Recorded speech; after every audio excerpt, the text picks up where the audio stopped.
Hello guys, welcome to my YouTube channel. अनि जोरले नमस्ते, सबैजना सन्चै हुनुहुन्छ होला। आज चाहिँ मलाई एउटा कुरा सेयर गर्न मन लाग्यो, त्यो हो मेरो नाइट स्किन केयर रुटिन। अनि म स्किन केयरमा त्यस्तो एक्सपर्ट मान्छे त होइन, त्यही पनि मैले नर्मल गरिरहेको स्किन केयरहरू यस्तो सेयर गरिदिउँ न त भनेर सेयर गर्न लाग्यो। अनि मेरो स्किन चाहिँ नेपाल हुँदाखेरि काली नै भए पनि सफा थियो, अनि जापान आएको 1 वर्षपछि चाहिँ कस्तो स्किनमा सबै मेलाजमा आयो क्या।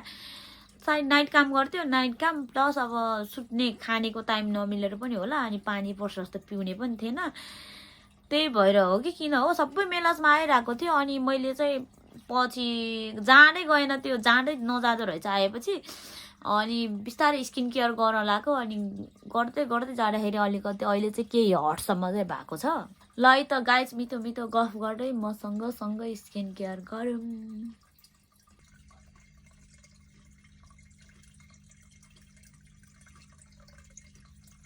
खासमा मैले चाहिँ यो 4वटा सेट किनेको थिएँ।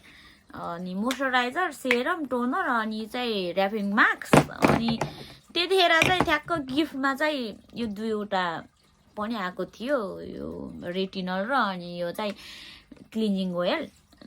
मैले यहाँ अहिले भिडियोमा देखाएको चाहिँ सबै मेडिक्युबको कोरियन ब्रान्डको स्किन केयर सेट हो। अनि मैले भिडियो बनाउनै बिर्सेछु, मैले चाहिँ यो मेडिक्युबको नै क्लिन्जिङ ओइल अहिले क्लिन्जिङ गरेँ। अनि त्यसपछि मेलानोको भिटामिन सीले मुख धोइरहेँ।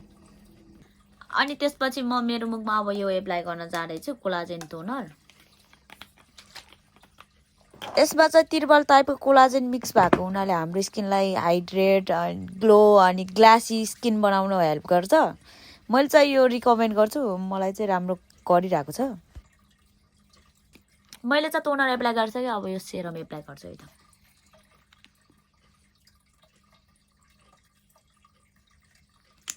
यसले चाहिँ हाम्रो फेसमा भएको डार्क स्पटहरू, पिगमेन्टेसनहरू, पोर्सहरू हटाउन हेल्प गर्छ। मैले चाहिँ मेरो स्किनमा एप्लाई गरेँ अनि मजाले 2-3 मिनट मसाज गरेँ।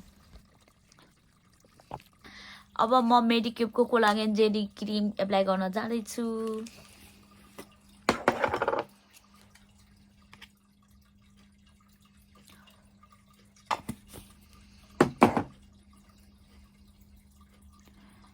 यो चाहिँ अल स्किन टाइपको लागि हो, यसले चाहिँ हाइड्रेट राख्ने काम गर्छ।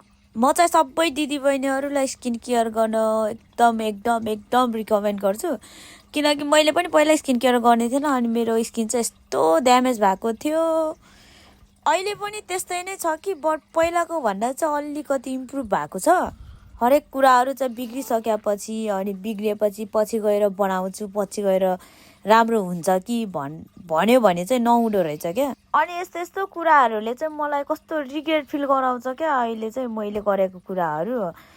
त्यही भएर दिदीबहिनीहरू सबैजनाले अलिकति भए पनि आफ्नो लागि टाइम निकालेर आफूले आफूलाई चाहिँ टाइम दिनु। आफू खुसी हुन सके पो अनि बल्ल पो त अरूलाई खुसी बनाउन सकिन्छ त। आफू नै खुसी छैन, आफ्नै मनमा सन्तोष छैन भने चाहिँ अरूलाई खुसी बनाउँछु भनेर चाहिँ सकिँदैन है। अब लास्टमा चाहिँ म viral night collagen rapping mask use गर्न गइरहेको छु। योसँग चाहिँ मेरो 3वटा हुन्छ, दिस इज माई फेभरेट।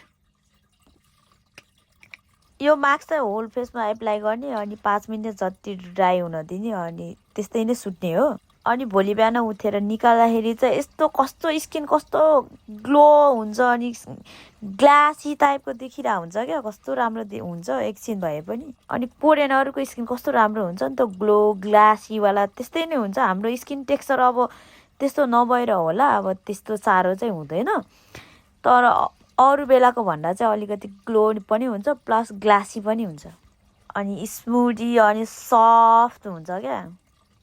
यो चाहिँ मेरो फेभरेट मास्क हो। यदि तपाईँहरू पनि भिडियो हेर्नु भएको छ भने सबैजनालाई रिकमेन्ड गर्छु, युज गर्नुभयो भने पनि तपाईँहरूलाई रिग्रेट फिल चाहिँ हुँदैन। आजको स्किन केयर चाहिँ यति नै। Thank you for watching. Like, comment, subscribe गर्न चाहिँ नभुल्नुहोला। अहिले मैले युज गरेको स्किन केयर सेट चाहिँ सबै मैले क्युटेन एपबाट ल्याएँ हो। यदि जापानमा हुनुहुन्छ भने चाहिँ जापानको ड्रग स्टोरहरूमा जता पनि छ, तर क्युटेनमा चाहिँ सस्तो छ। अनि अहिले 53% अफ पनि छ, यु क्यान ग्र्याब इट।